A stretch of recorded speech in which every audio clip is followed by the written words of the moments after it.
We hear a lot about reinventing yourself in your 30s, but nobody really talks about this part. Healing hurts, and sometimes healing looks like facing a very difficult reality, which is sometimes we're the villain in our own story. Now, the process of reinvention, it sounds pretty, it sounds glamorous, and it looks really good in captions. New year, new me, the glow up, before and after, yada yada yada, so on and so forth. But what rarely gets talked about is what happens in the middle and the things that you discover along the way, things that you didn't even know were there. And for me, one thing I learned was that I was the villain. Let me back up a little bit. 2025 was probably one of the worst years of my life.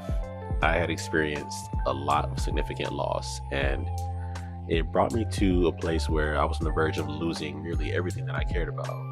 And my marriage in particular was very rocky, and it had never been to that point before.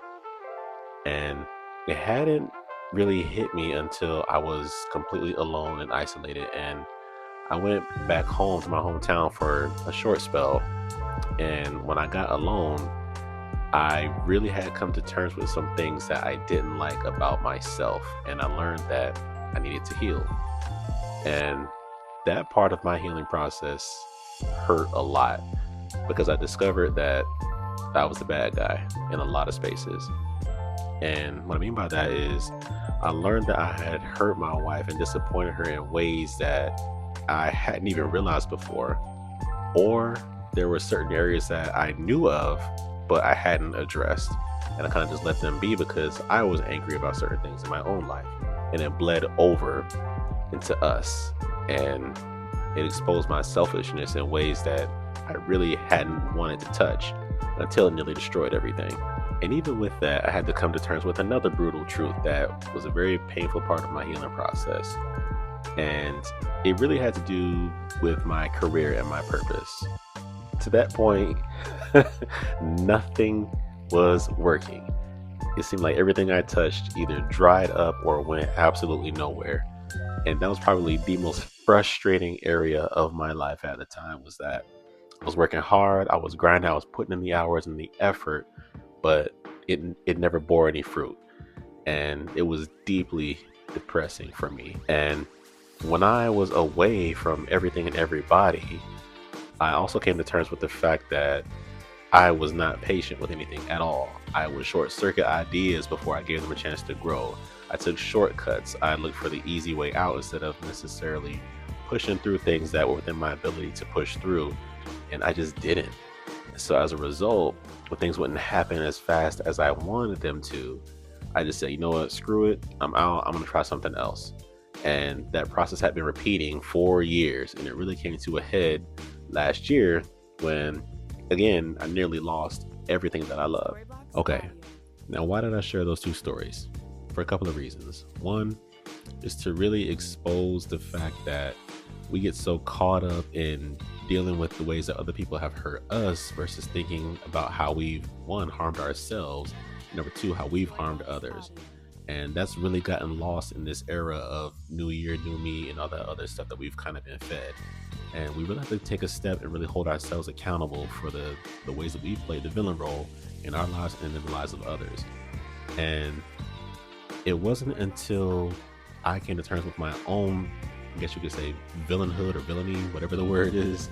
It wasn't until I came to terms with that until I could really start to begin to heal in myself and heal in my relationships as well. But I had to face that ugly truth. Now, what does this mean for you? In particular, I don't know where you're at in your own healing journey, but I do know that a key part of it is being willing to humble yourself enough to look in the mirror and say, okay, where have I screwed up, and where have I harmed myself, and where have I harmed somebody that I love?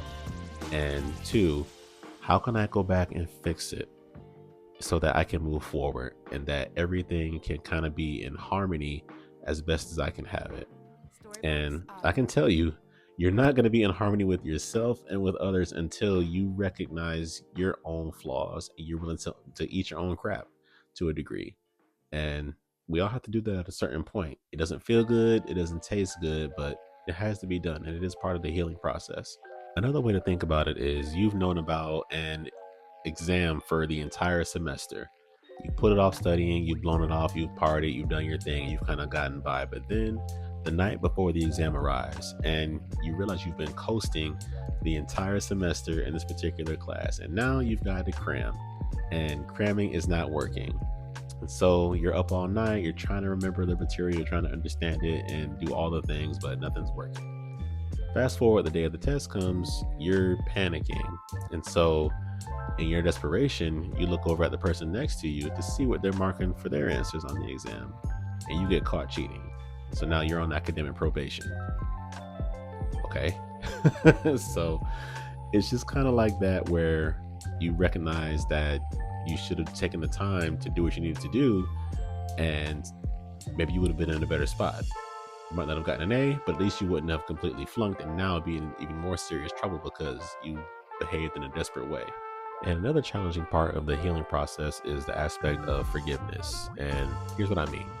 It doesn't necessarily have to do with forgiving somebody who's wronged you. Yes, that is a part of it, but one of the more important, I guess, tiers of forgiveness is really forgiving yourself for things that you've done wrong or things that you've allowed.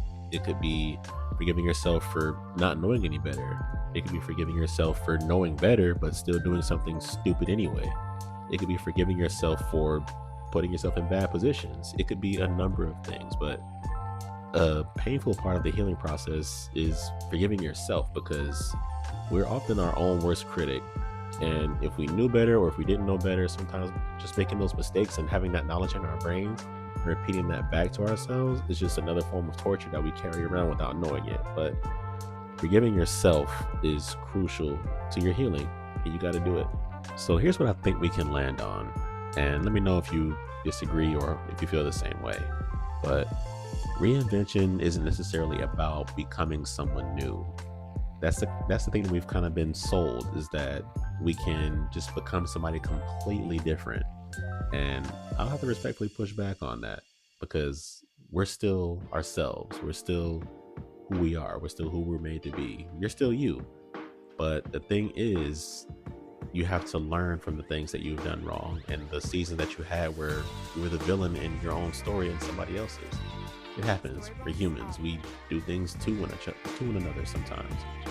But reinventing yourself really has to do with healing what's going on in here, and recognizing that you're human and that you're not perfect, that you're going to get stuff wrong, and that you did get stuff wrong, but you've also done a lot right too.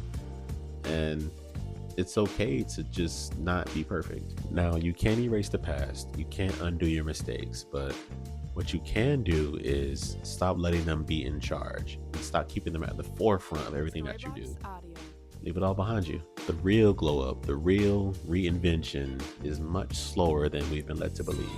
It takes time. It takes a lot of introspection, forgiveness, and being willing to make peace with the version of yourself that you didn't like before, and moving forward differently and choosing to change. So that's really what it is. Healing hurts, but do it anyway. See you next week.